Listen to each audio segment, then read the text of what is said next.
পরশু প্রধানমন্ত্রী নরেন্দ্র মোদী আজ আকাশবাণীতে মন কি বাত অনুষ্ঠানে দেশ বিদেশের মানুষের সঙ্গে তার চিন্তাভাবনা ভাগ করে নেবেন। এটি হবে মাসিক বেতার অনুষ্ঠানের 129তম পর্ব।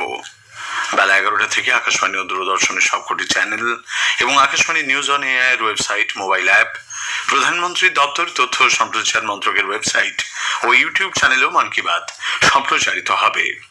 হিন্দিতে এই অনুষ্ঠান সম্প্রচারিত হবার পরেই আঞ্চলিক ভাষায় তর্জমা শোনা যাবে।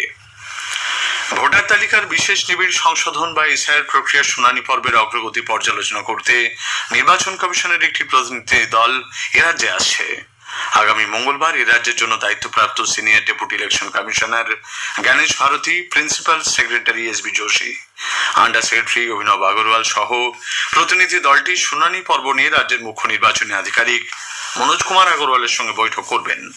পরের দিন 31শে ডিসেম্বর প্রতিনিধি দলটি দিল্লি ফিরে যাবেন বলে রাজ্যের মুখ্য নির্বাচনী আধিকারিকের দপ্তর সূত্রে খবর। 2002 সালের ভোটার তালিকা থেকে তথ্য রূপান্তরের সময় প্রযুক্তিগত কারণে বংশগত যোগসূত্রের বিষয়টি সুস্পষ্টভাবে বিএলও অ্যাপে ধরা না পড়ায় যেসব ভোটার আনম্যাপড হিসেবে চিহ্নিত হয়েছেন তাদের এখনই শুনানিতে না ডাকার সিদ্ধান্ত নিয়েছে কমিশন।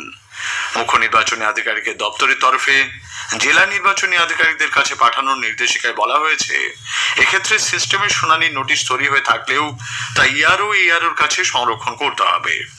2002 সালে নির্বাচনী তালিকায় থাকা সংশ্লিষ্ট ভোটারের তথ্য ডিওর কাছে পাঠাতে হবে। ডিও যাচাই করার পর তথ্য বৈধ হলে এআরও নথি আপলোড করে সমস্যার সমাধান করবেন। প্রয়োজনে বিএলওদের সংশ্লিষ্ট ভোটারদের বাড়ি পাঠিয়ে তার সঙ্গে ছবি তুলে তা আপলোড করতে হবে বলেও নির্দেশিকায় জানানো হয়েছে। তবে পরবর্তীকালে যদি কোনো অসঙ্গতি ধরা পড়ে অথবা কোনো অভিযোগ আসে, সেক্ষেত্রে নোটিশ দিয়ে সংশ্লিষ্ট ভোটারকে শুনানিতে ডাকা হতে পারে। উল্লেখ্য, 2002 সালের ভোটার তালিকার হার্ড কপিতে নাম বা লিঙ্কেজ থাকলেও অনেক ক্ষেত্রে দেখা গেছে পিডিএফ থেকে তথ্য রূপান্তরের সময় অসম্পূর্ণতার কারণে বিএলও অ্যাপে ভোটারের নাম বাদ পড়েছে। আসন্ন গঙ্গাসাগর মেলাকে নিরাপদ ও সুশৃঙ্খল করতে রাজ্য সরকার উদ্যোগ নিচ্ছে। মেলার প্রস্তুতি খতিয়ে দেখতে গতকাল সাগরদ্বীপ পরিদর্শন করেছেন রাজ্যের জনস্বাস্থ্য, কারিগরি ও পূর্ত দপ্তরের মন্ত্রী পুলক রায়। তার সঙ্গে ছিলেন সুন্দরবন উন্নয়ন মন্ত্রী বঙ্কিম হাজরা, সাগরের বিডিও কানাইয়া কুমার রায় প্রমুখ। তারা মেলা প্রাঙ্গণ এবং অস্থায়ী পরিকাঠামো ঘুরে দেখেছেন। পরে গঙ্গাসাগর মেলা অফিসে উচ্চ পর্যায়ের বৈঠকে যাত্রী সুরক্ষা, ভিড় নিয়ন্ত্রণ, ড্রোন নজরদারি ও জরুরি পরিষেবা নিয়ে আলোচনা হয়। এবছরের গঙ্গাসাগর মেলা আগামী 8ই জানুয়ারি শুরু হচ্ছে। তার আগে মেলার শেষ মুহূর্তের প্রস্তুতি খতিয়ে দেখতে 5ই জানুয়ারি মুখ্যমন্ত্রী মমতা ব্যানার্জির সেখানে যাওয়ার কথা। সুবোধ মল্লিক স্কোয়ারের জমি মেট্রো রেলের কাছ থেকে ফেরাতে উদ্যোগী হয়েছে কলকাতা পুরসভা। এতদিন ওই জমি কেএমআরসিএল এর অধীনে ছিল। জমিটি হাতে এলে সেখানে পানীয় জলের বুস্টার পাম্পিং স্টেশন এবং একটি পুর স্বাস্থ্য কেন্দ্র গড়ে তোলার পরিকল্পনা রয়েছে। পুরসভা সূত্রে জানা গেছে, কেএমআরসিএল এর সঙ্গে আলোচনার পর প্রাথমিকভাবে জমি ফেরত পাওয়ার বিষয়ে ইতিবাচক সাড়া মিলেছে।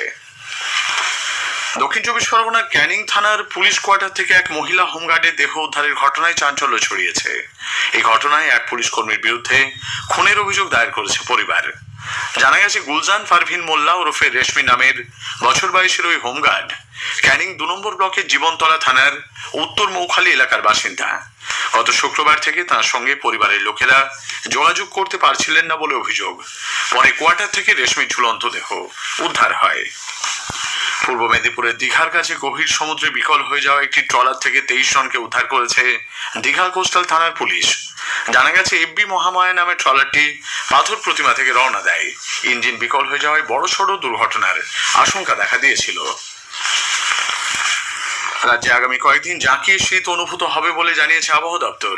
আপাতত আগামী কয়েকদিন পরিস্থিতি একই রকম থাকলেও ধীরে ধীরে তাপমাত্রা বাড়বে বলে জানিয়েছেন আলিপুর আবহাওয়া দপ্তরের বিজ্ঞানী অন্বেষা। উত্তরবঙ্গের ক্ষেত্রে সর্বনিম্ন তাপমাত্রা সেরকম কোনো পরিবর্তন হবে না। দক্ষিণবঙ্গের ক্ষেত্রে সর্বনিম্ন তাপমাত্রাটা আগামী 4 দিন সেরকম কোনো উল্লেখযোগ্য রকম পরিবর্তন হবে না, কিন্তু তারপর থেকে 2 থেকে 3 ডিগ্রি ধীরে ধীরে বৃদ্ধি পাবে। ঘন কুয়াশা এবং কুয়াশা দুটোরই, মানে হালকা থেকে মাঝারি কুয়াশা দুটোরই পূর্বাভাস রয়েছে। উত্তরবঙ্গের ক্ষেত্রে ঘন কুয়াশা হওয়ার সম্ভাবনা রয়েছে। স্থানীয় সংবাদ শেষ হলো।